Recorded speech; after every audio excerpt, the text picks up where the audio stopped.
So howdy doody folks. Now, you know the title of this video, you know what I'm about to react to, but before I begin my reaction, I just want to say a couple of things. So the first one is that the current job I'm doing, I don't like it very much. A lot of silly office politics. Thankfully, I just spend 3 days at home and maybe a couple of days in the office if I can be asked to go in. But while I love the people around me, mostly, something happened yesterday and I had to do a little apology. But I'm not an apologist. I don't apologize for my actions. When I do apologize, it might be 50% that I'm genuine about things, and the other 50, well, it can just go to hell, basically.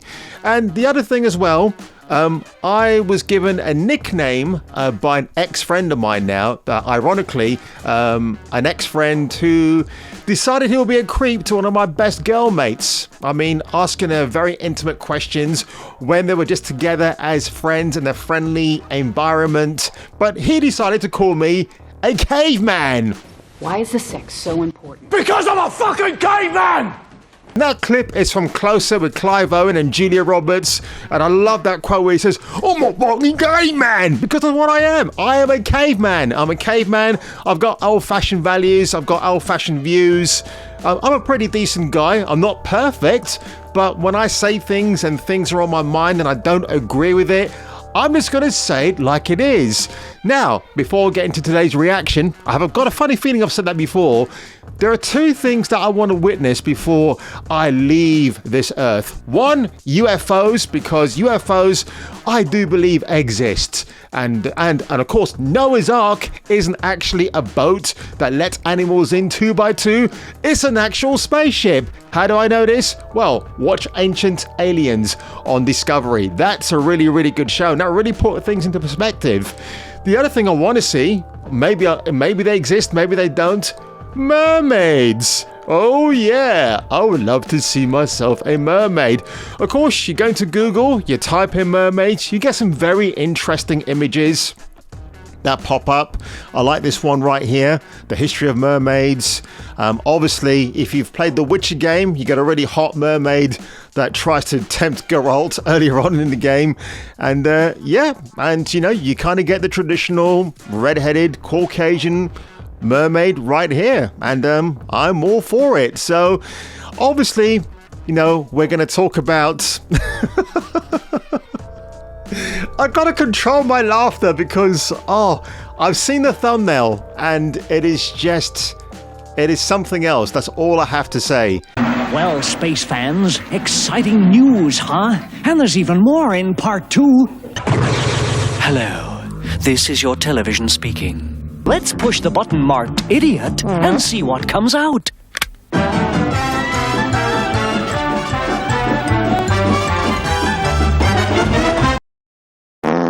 Now cast your mind back to 1989 when The Little Mermaid came out. Up to that point, I was watching all the Disney animated studio films that came out because they were pretty good films. Yeah, I always complained about the song and dance routines in there. Basically, they're like the other version of the Bollywood film industry that we have now.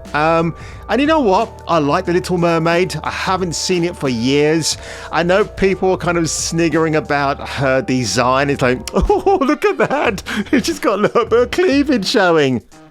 Come on, she's a mermaid. And I mean, to me, that was Disney just kind of redressing the design. And I think she looked fine.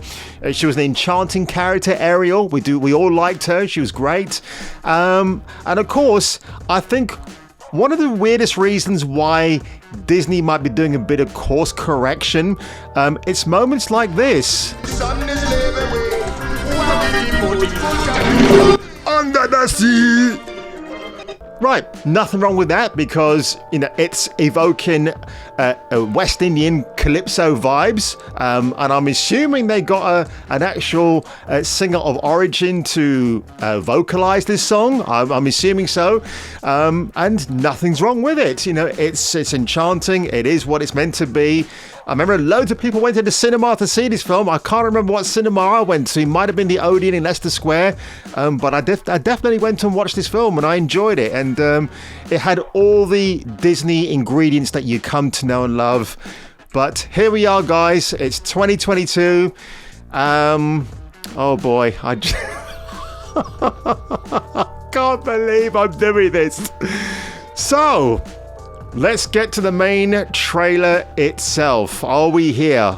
Now, before I get on with this trailer, and oh god, yeah, Matt Ramos, holy shit, man, this guy is simping so hard for this film. But Matt Ramos, this is the same guy, by the way, who when we had America Chavez in Doctor Strange 2, Matt Ramos went on this crazy diatribe of, oh, she's the first Latina superhero in the Marvel Cinematic Universe.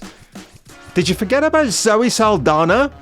She plays Gamora, one of the Guardians of the Galaxy team.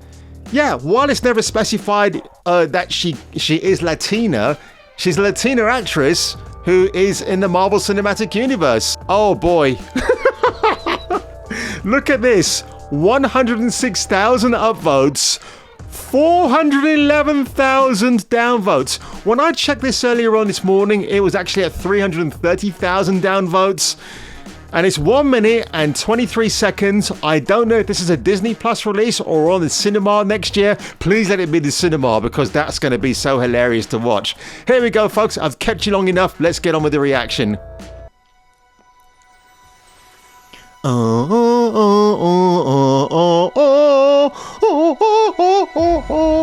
hello.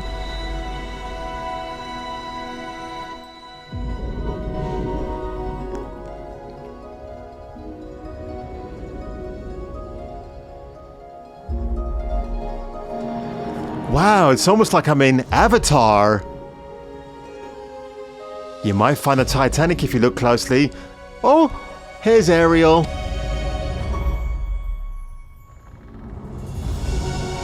Just a glimpse. Oh, I'm going to take the wife and kids to watch this film. I just can't wait. I showed my little one the original Little Mermaid, and she was so enchanted.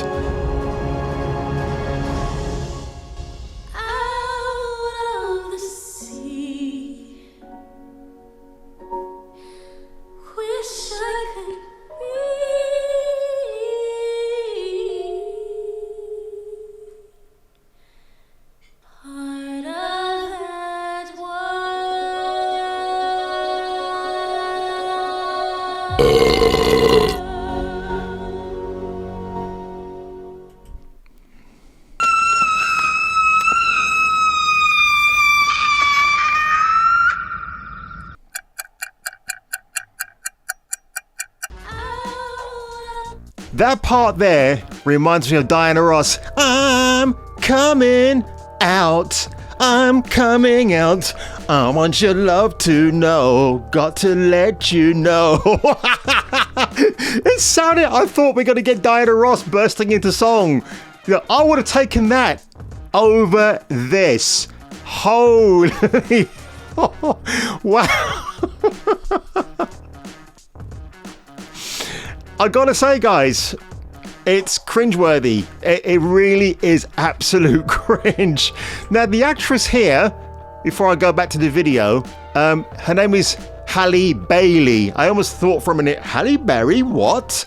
So listen to what she has to say about her version of Ariel in 2023. Ariel, not to be confused with the soap washing product. Obviously live action. What else is going to make this The Little Mermaid 2.0? I think what's beautiful about this version is that Ariel is not afraid to show her strength and her passion. You know, there's so much power in all that she is, and the fact that she is just so headstrong and willing to go for what she wants. I think is more clear in this film. And I'm just so excited for people to see the new version. But I've got to say this much, right? Because she's being interviewed by a white dude, he's kind of taken the more sensible approach of just asking her a sort of leading question without provoking the usual Sofia Nomvetti style of narrative that we've come to expect already. She just said, well, this version, there's going to be a lot more strength in the character of Ariel. She's kind of stayed away. Well, she has stayed away from the usual, well, it's going to be I don't know, encompassing a new version that people can relate to. She's not said any of that, thank God. But mind you, we are still on the cusp of, the ending of this year. So maybe next year that might all change. I'm not going to blame her. She needs the money, I guess. And her agent said to her, hey kid, you got to take this. It's a role of a lifetime.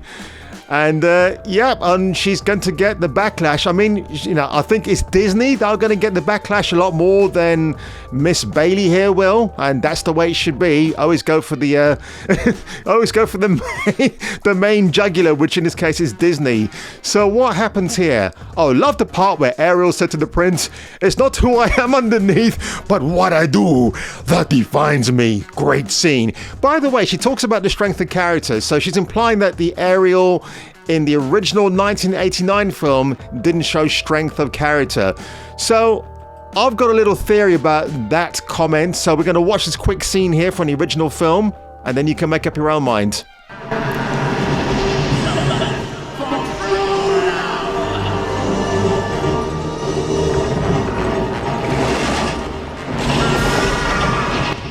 Oh, I always did enjoy those horrifying deaths of the big villain in the Disney animated films. Now that's Ursula. You might want to question her design, but of course, unless you do think that way beyond, then people are going to think, oh, hang on a second, that's kind of inappropriate. But she's just become, look, she's a big, fat, super villainous female shit, and she's kind of like has to get so super powered to take out two people. Now the thing about this scene is that blimey, she's got some big old tatas. I didn't notice that until now. Good grief, she's a heavily buxomed woman, just the way I like them. But the thing is, it's a man who finishes her off in this sequence because he's on a boat that has a sharp piece of wood. Behave yourselves. So I wonder if in the new version, the live action version, if she's going to be taking care of business, if you know what I mean. I wonder if that's what she means. It's so funny that there's this great legacy that Walt Disney left behind, and the new Disney is like, well, you know what? We want to make people forget about those movies, despite the fact, Disney, you can fucking buy physical media and still get those films on tap. Or I'm betting you there is a disclaimer on the 89 original on Disney Plus that says, well, there were some attitudes that we implored at the time, but we actually deplore them right now. So bear that in mind when you go in, because there's a new generation coming up, folks, and the new generation is pretty unforgiving of what's gone before, or they don't actually care. And you know what? I'm going to end this video by seeing what the other comments have said about that version. Let me see. I love the part where Ursula declares to Ariel, "To infinity and beyond." It left me breathless. So everybody's kind of doing the whole Ring of Powers thing where I love the part where Galadriel said blah, blah, blah. Yeah, oh wow. This is, they are not liking this at all. It's, Disney, you can't hide the dislikes. They are all there for everyone to see. Basically, nobody is liking this. I am willing to bet this is going to go straight to Disney Plus, not on the cinema. If it goes to the cinema, it'll be a good test to see if people will come out and watch this.